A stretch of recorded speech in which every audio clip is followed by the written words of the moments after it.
Hi, Dr. Saxena here, and as usual, we are talking about what is the role of this. It takes some time for me to, whenever I meet someone, people ask, "What is your specialty?" I just try to convince them, okay, this is something called environmental medicine. I'll be looking into some things which are not being told at all. I have started talking about food, how nutrition helps, and we are focused mostly into something called the toxicity. What is your pollutants in the air, food, and water, and in your whatever things what you are using, which is impacting your health. And for that same matter, we started talking about how your day-to-day things, what you started, the toothpaste you use, the soap you use, what exactly, how it is causing some problem with your this one. So I just want to tell you one thing which I was trying to convince my children, that is not to use the shampoo regularly, in the sense you can use once in a week or something like that. But it took me, like, I just found out if this is one thing to be shared, uh, because all of us are not aware about this particular stuff.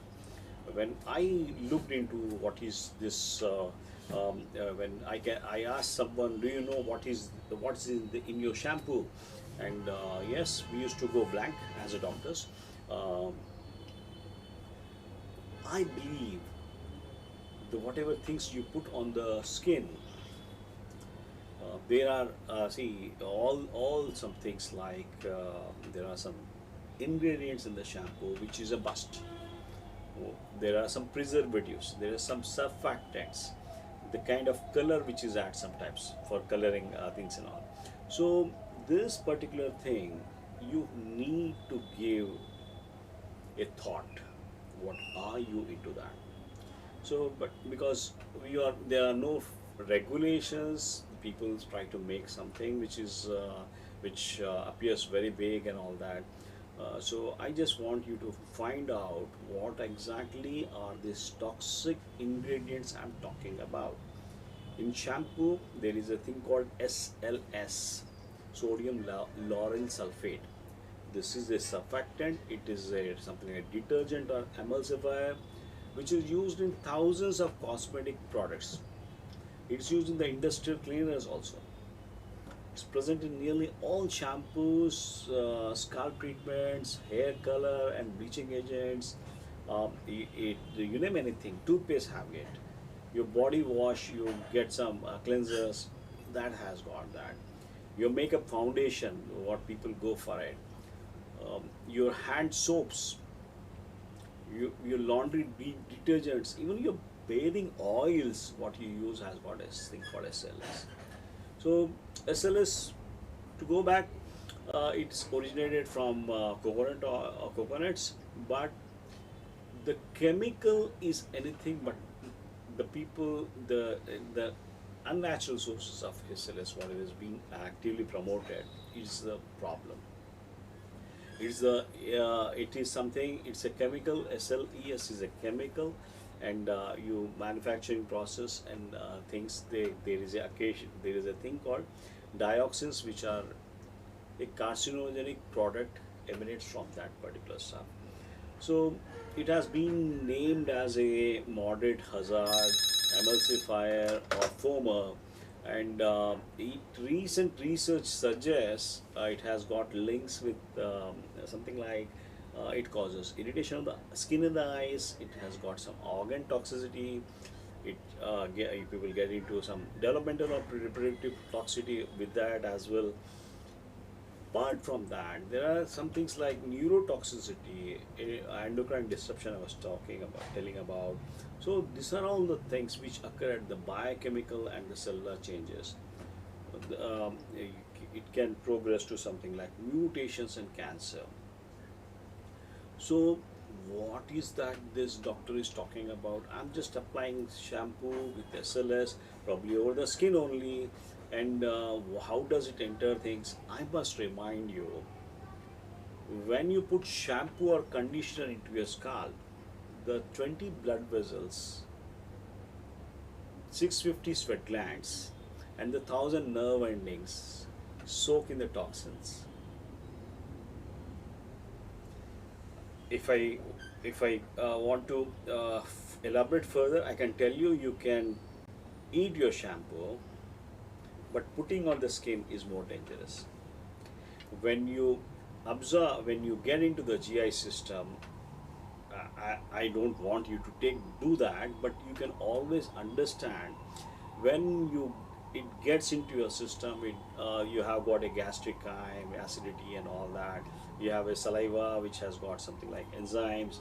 So all that breaks down. Even if it reaches the first part, that is liver detoxes everything. But when you put over the skin, all these things are absorbed into the stream directly. It doesn't go through your liver and kidneys and the stomach. So this is the take, what how this particular thing through the whenever whatever is put over the skin can enter your system and causes toxicity. So you need to be careful about this. You need to work on coming to. So this is the aspect I just wanted you to understand. Coming to the other point, things about shampoo, which I was trying to tell my children, that okay, it's I somewhere I used it once in a week, and I'm telling them okay not to use so frequently. That's, or you try to take out something like natural things. You get some Rita products, you get some natural herbal products and all that, and that's phenomenal. Why I'm telling not to use this shampoos which are sold over the counter is that contains, one thing is SLS, second one is parabens, your third thing is propylene glycol, you have got something like DEA as well as dioxins. I can always talk about parabens first.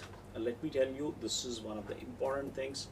Parabens are used as a preservatives. It's not just used in a shampoo, it's used in the perspiratives, a lot of deos and all that. So this is shown to be, it has got some troubling links with the cancer. There was a study which had in Germany some way back, and they showed high levels of parabens along with some heavy metals in the breast tissue of 20 specimens what they have checked for the toxicology of this one. Not just that, methylparabens in particular has got something like metabolic, developmental, hormonal, neurological disorders as well as cancers. So, given this setting, I just want to tell you, these are the chemicals which not to be taken lightly, because definitely it's a accumulation over a time, it results in a problem. Propylene glycol, this is found in engine coolants, and what is it doing in the shampoo, I don't understand. You need to look at that. This propylene glycol is used as an antifreeze. It is there in the paints, adhesives, enamels, varnishes and all that, and it's used as a solvent and surfactant. No way we could allow that propylene glycol into this particular thing. I know you need to read between the lines. You need to look at what are the contents. Go and pick up your best L'Oreal shampoo, whatever you use it. Try to look into what is the contents out there, and I'm sure you'll find out SLS, propylene glycol, and all these things will come up because they need to write down what it contains. Um Look at the safer options first, and don't go by this one. And yes, shampoos are really toxic if you don't understand what exactly. And there are some do's and don'ts. Whenever you're using shampoo, rinse within few seconds or something like that. Don't let it soak over your scalp. See that you get to a thorough water wash immediately. Don't allow it to remain for 5 minutes or 10 minutes after that you wash your hair. It's going to be a problem. these are few of the things which I somehow, as a trying to work on this environmental medicine, I'm trying to looking into some of the aspects. I thought, let me share on this particular stuff, and this thing is. It's really difficult for other people also to understand that your shampoo is causing you problems. There is some component called polyvinyl. There are phthalates are found in the shampoos. What phthalates are doing in this shampoo? No, this is it makes your hair thicker or something like that, and it makes your hair curl.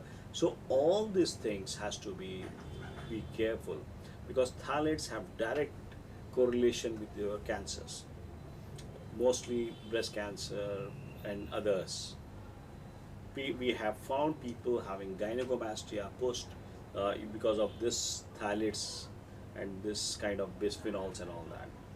So it is precautions are always better, and 1 ounce of prevention is better than a disease, and I believe in that. And be careful whenever you are looking at the shampoo.